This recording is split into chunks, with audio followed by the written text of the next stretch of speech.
Assalamualaikum warahmatullahi wabarakatuh. Terima kasih atas kesempatan yang telah diberikan kepada saya. Di sini saya akan menjelaskan 3 submateri.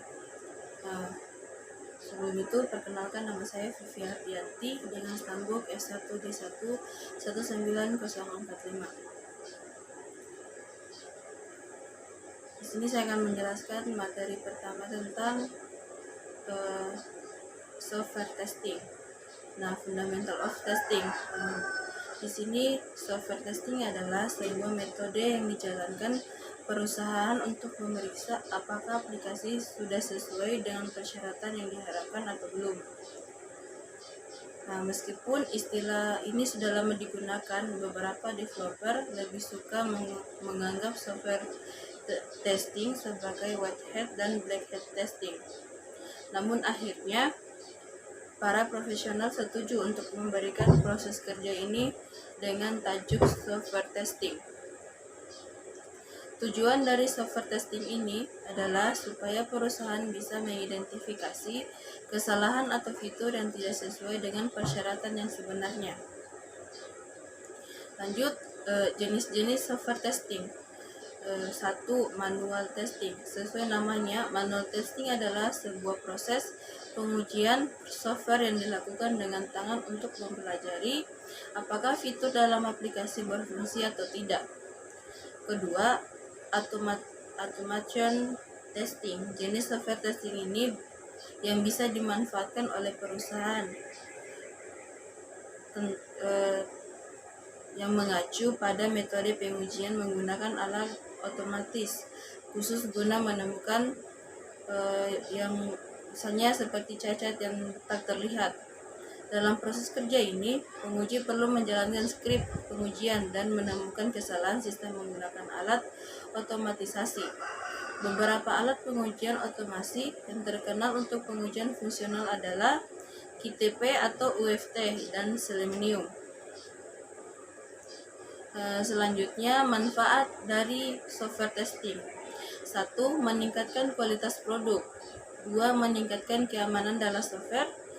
3. Menemukan kompatibilitas software dengan berbagai perangkat dan platform. Keempat, memastikan fitur dalam software sudah sesuai dengan kebutuhan pelanggan.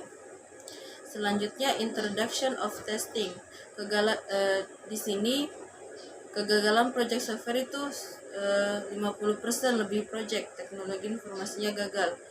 Nah, di sini ada 3 poin, yaitu 1. Dibatalkan sebelum selesai, 2. Selesai tapi tidak pernah dipakai, dan ketiga, tidak sesuai dengan keinginan pengguna. Dan selanjutnya, size berbanding lurus dengan kegagalan. 1. Perhitungan yang salah. Nah, perhitungan salah ini memiliki perhitungan tanggal dan keuangan. Kedua, pengeditan data salah terjadi saat perangkat lunak tidak menerapkan pengeditan data yang ada dengan benar. Ketiga, pengeditan data tidak efektif. Di sini pada saat pengeditan data dilakukan dan berfungsi dengan benar, namun masih gagal mencegah data yang salah dimasukkan ke dalam sistem. Dan keempat, pengkodean atau implementasi aturan bisnis yang salah. Kelima, kinerja perangkat lunak yang tidak memadai. Seperti contohnya mengacu pada waktu respons sistem yang lambat dan tingkat throughputnya transaksi. Dan keenam, data yang membingungkan atau menyesatkan. Lanjut, tingkatan pada software testing. 1. Unit testing, memberi beberapa kode yang harus memenuhi syarat.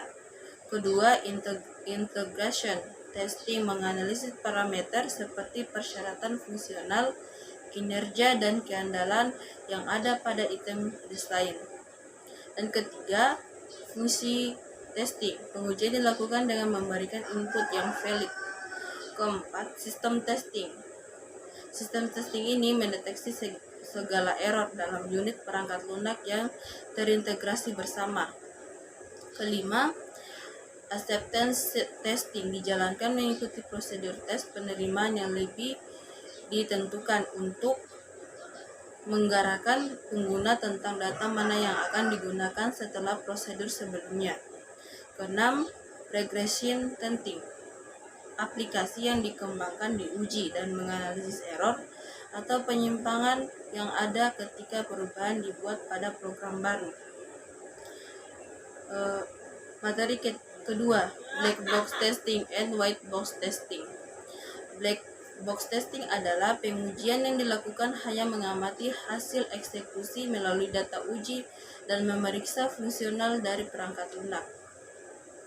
Jadi dianalogikan seperti kita melihat suatu kontak hitam, kita hanya bisa melihat penampilan luarnya saja, tanpa tahu ada apa di balik bungkus hitamnya. Sama seperti pengujian black box, mengevaluasi hanya dari tampilan luarnya, interface-nya, fungsionalitasnya tanpa mengetahui apa sesungguhnya yang terjadi dalam proses detailnya. Lanjut, white box testing adalah pengujian yang didasarkan pada pengecekan terhadap detail perancangan menggunakan struktur kontrol dari desain program secara prosedural untuk membagi pengujian ke dalam beberapa kasus pengujian. Secara sekilas dapat diambil kesimpulan white box testing merupakan petunjuk untuk mendapatkan program yang benar secara 100%. Pengujian ini dilakukan berdasarkan kode program. Disebut juga struktural testing atau glass box testing. Teknik pengujiannya menggambarkan kode program ke dalam graph yaitu node dan edge key. Jika penghubungan bernilai 1, bila tidak bernilai 0, dalam pengujian ini akan diperoleh hasil 1. Kemungkinan source kodenya dieksekusi, 2. Waktu yang dibutuhkan, 3. Memori yang digunakan, dan 4. Sumber daya yang digunakan. Nah, langkah pertama untuk pengujian black box adalah memahami spesifikasi kebutuhan aplikasi yang diuji. Langkah kedua selanjutnya adalah mengevaluasi set input yang valid dan skenario pengujiannya untuk menguji perangkat lunak. Lanjut, materi ketiga, Introduction to Process and Text. Sistem operasi mengontrol akses ke CPU dan lainnya sumber daya. Sistem untuk menciptakan lingkungan multitugas yang kooperatif di mana aplikasi dan aplikasi terbuka lainnya dijalankan. Lingkungannya dikelola terutama oleh manajer proses yang bertanggung jawab untuk meluncurkan proses, menjadwalkan penggunaan sumber daya yang tersedia, dan menangani penghentiannya dan menjelaskan bagaimana menggunakan layanan tersedia oleh manajer waktu, manajer penelusuran vertikal dan bagian lain dari sistem operasi, Macitos untuk menjadwalkan tugas untuk dieksekusi di luar waktu yang disediakan untuk aplikasi atau manajer proses. Biasanya tugas-tugas yang dijalankan sebagai respon terhadap interupsi. Manajer proses menjadwalkan aplikasi dan memuatnya ke dalam memori. Lanjut, lingkungan multitasking koperasi, sistem operasi Macintosh, Finder, dan beberapa perangkat lunak sistem lainnya. Komponen bekerja sama untuk menyediakan lingkungan multitasking di mana pengguna dapat buka beberapa aplikasi sekaligus dan dapat beralih di antara aplikasi yang terbuka. Sebagai diinginkan. Namun untuk berjalan di lingkungan ini, aplikasi harus mengikuti aturan tertentu mengatur menggunakan sumber daya sistem yang tersedia. Misalnya, aplikasi yang harus menyertakan sumber daya size yang menentukan caranya besar partisi memori itu harus dilokasikan pada waktu peluncuran aplikasi. Jika sebanyak itu memori tersedia saat aplikasi diluncurkan, manajer proses mengalokasikan dan mengatur partisi aplikasi lainnya. Demikian pula aplikasi harus secara berkala buat panggilan acara untuk memungkinkan sistem operasi kesempatan untuk menjadwalkan lainnya aplikasi untuk dieksekusi, karena kelancaran semua aplikasi bergantung pada kerjasama mereka. Sebagai multitasking komparatif lingkungan. Jadi itu saja materi yang saya jelaskan. Mohon lebih dan kurangnya mohon dimaafkan. Ucapan wabillahi taufiq wal hidayah. Wassalamualaikum warahmatullahi wabarakatuh.